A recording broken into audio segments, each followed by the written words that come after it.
ఓం నమః శివాయ. ఓం నమో నారాయణాయ. ఓం శ్రీ స్వర్ణాకర్షణ కాల భైరవాయ నమో నమః. ఓం ఒటుక కాల భైరవాయ నమో నమః. హరి ఓం.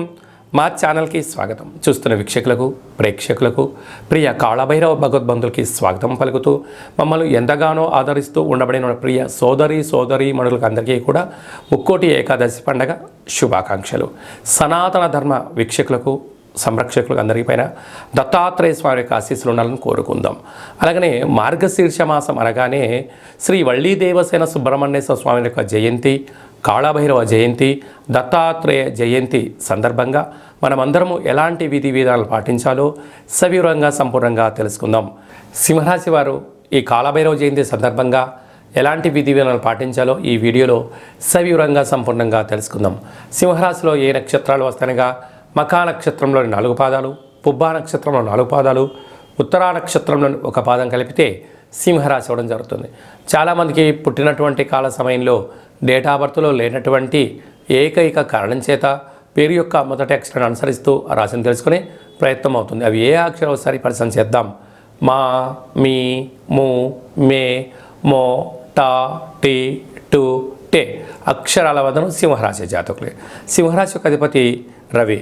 వీరికి ధనవాకు కుటుంబ స్థానంలో కేతు సంచారం చేయడం వలన వీరు ఏ పనులు చెయ్యాలన్నా, సాధించాలన్నా దూర భవిష్యత్తుతో బ్రహ్మజ్ఞానంతో ఆలోచించగలిగినట్లయితే అద్భుతమైన దీర్ఘకాలికమైనటువంటి ధనాదాయం, స్థిర చరాస్తులు అంటే వ్యవసాయ తోటలు కానీ, ఫండ్స్లు కానీ, షేర్లలో కానీ దీర్ఘకాలిక కూర్చొని సంపాదించేటువంటి వాటిలో పెట్టుబడులు పెట్టగలిగినట్లయితే మీ యొక్క భవిష్యత్ కాలము చాలా మంచి కాలము అని చెప్పి గమనించాలి.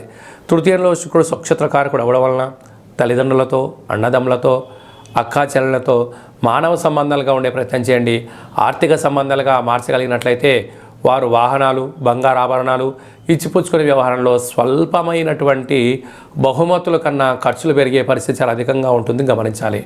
అర్ధాష్టమ కుజుడు మీ జన్మ నక్షత్రం రోజున అష్టమి, పూర్ణిమ తిథుల యందున ముఖ్యమైనటువంటి పనులు వాయిదా వేసుకోవడం ఉత్తమోత్తమం.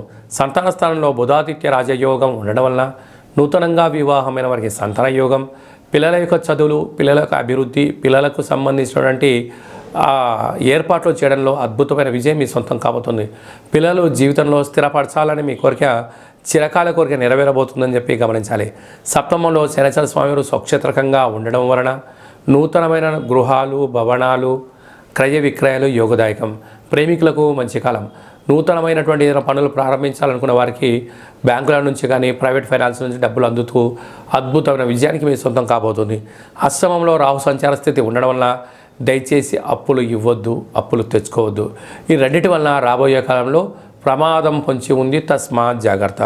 భాగ్యస్థానంలో దేవగురు బృహస్పతి సంచారం చేయడం వలన భార్యాభర్తలు, పార్ట్నర్షిప్ వ్యవహారాలు, సభల యందు, సమావేశాల యందు సమన్వయం చాలా అవసరం. చిన్న చిన్న విషయాలకు తగాదాకు దూరంగా ఉంటూ, మౌనంగా ఉంటూ అర్థం చేసుకొని మాట్లాడగలిగినట్లయితే మీకు అద్భుతమైన రాజగౌరవం మీ సొంతం కాబోతుంది. ప్రభుత్వ ఉద్యోగస్తులకు, ప్రైవేట్ సెక్టార్లో ఉండబడిన వారందరికీ, వ్యవసాయ సోదరీమణులకు, గృహ భవన నిర్మాణ కార్యక్రమాల వారందరికీ కూడా, చేతి వృత్తుల వారికి, వ్యాపార రంగం వారికి చాలా మంచి కాలము అని చెప్పి గమనించాలి.